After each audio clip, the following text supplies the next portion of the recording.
నమస్తే అండి, మీ పేరు? నమస్తే, నా పేరు కొండా ప్రవీణ్ కుమార్. ఎక్కడ సార్ మీది? ఉయ్యూరు మండలం, గండిగుంట పంచాయతీ.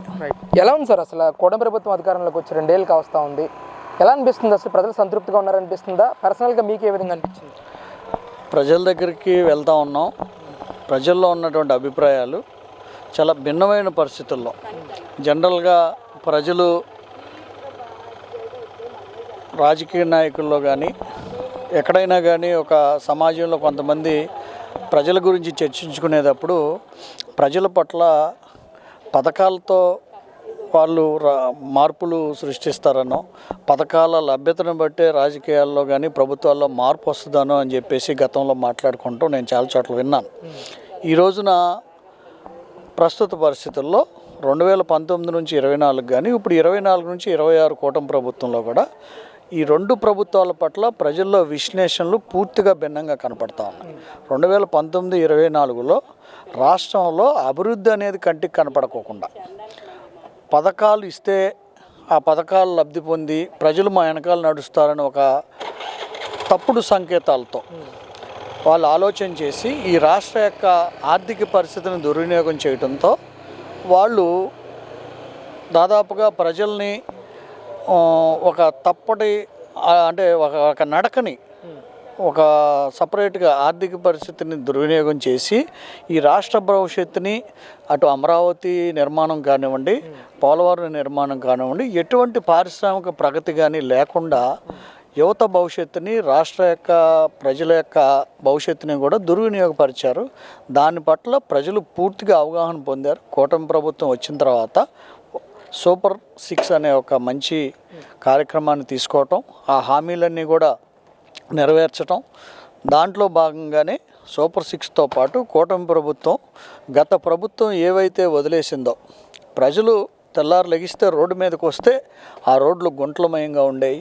బండి వేసుకెళ్ళినా, కారు తీసుకెళ్ళినా కానీ ఆయా పరిస్థితులను బట్టి ప్రజలకి అన్ని రకాల ప్రజలు ఉన్నారు. సమాజంలో పేదవాళ్ళు ఉన్నారు, మధ్యతరగతి వాళ్ళు ఉన్నారు, ఉన్నత వర్గాలు ఉన్నారు. అన్నా కానీ వారికి ఉన్నటువంటి అవకాశాన్ని బట్టి కారు వేసుకెళ్ళినా, బండి వేసుకెళ్ళినా వారి యొక్క వాహనం దెబ్బతినటంతో పాటు ప్రయాణాల్లో అనేకమైనటువంటి ప్రమాదాలు జరిగి శారీరకంగా మానసికంగా బాధపడిన పరిస్థితులు 2019-24లో రాష్ట్ర ప్రజల్లో పూర్తిగా ఎక్కువ మందికి ఉన్నాయి. ఆ పరిస్థితులను భిన్నం చేస్తూ ఇవాళ ప్రజలకు ఏవైతే హామీ ఇచ్చారో సూపర్ 6ని సూపర్ సక్సెస్ చేసి, అదేవిధంగా దానికి సమాంతరంగా రాష్ట్రంలో దాదాపుగా 3,000 కోట్ల రూపాయల పైగా రహదారులన్నింటినీ కూడా నూతనంగా చేయటంతో పాటు కొన్ని చోట్ల దాన్ని బాగు చేయటం, ఆధునీకరణ చేయటం, ఇలా చేసి ప్రజలకు మన్ననలు పొందే విధంగా కూటమి ప్రభుత్వం వచ్చింది. చంద్రబాబు నాయుడు గారి నాయకత్వం మీద నమ్మకం కలిగింది. పవన్ కళ్యాణ్ గారి ఆలోచన, లోకేష్ బాబు గారి ఆలోచన పట్ల మాకు నమ్మకం కలిగింది అనే పరిస్థితి ఈరోజు మేము చూస్తాం. అంటే ఇక్కడ కూటమి ప్రభుత్వం 2 ఏళ్ళకి ప్రజల్లో పెద్ద ఎత్తున వ్యతిరేకత వచ్చిందని, చంద్రబాబు నాయుడు వెన్నుపోటుకి 2 ఏళ్ళ నుండి కూడా పెద్ద ఎత్తున నిరసన వ్యక్తం చేశారు వైసీపీ నాయకులందరూ కూడా. నిజంగానే కూటమి ప్రభుత్వం మీద వ్యతిరేకత ఉందంటారా రాష్ట్రంలో ఈరోజు? వైసీపీ కూటమి ప్రభుత్వం యొక్క పరిపాలన, ప్రజల యొక్క అభిప్రాయాలను చూసి తన మనుగడకి ప్రశ్నార్థకం అయిపోయింది.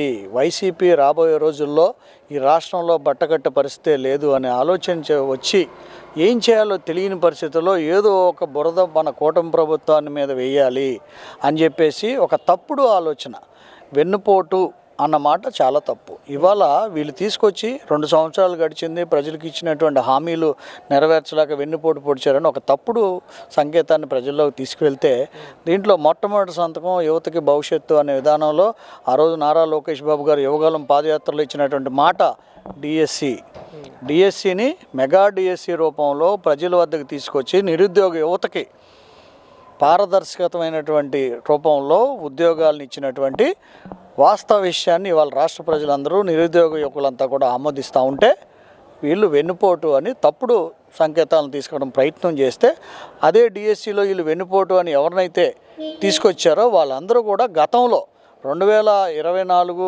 అధికారంలో రాకముందు వీళ్ళందరూ కూడా అక్కడక్కడ సమ్మిట్లో వైసీపీ కండవాలు, వైసీపీ బ్యానర్లు పట్టుకున్నటువంటి వీడియోలన్నీ కూడా ఇవాళ బట్టబయలైనాయి. ఈ వెన్నుపోటు రాజకీయం అంతా కూడా తప్పుడు రాజకీయము, వీళ్ళన్నీ అసత్యాలు ప్రచారం చేస్తున్నారని ప్రజలు గుర్తించారు.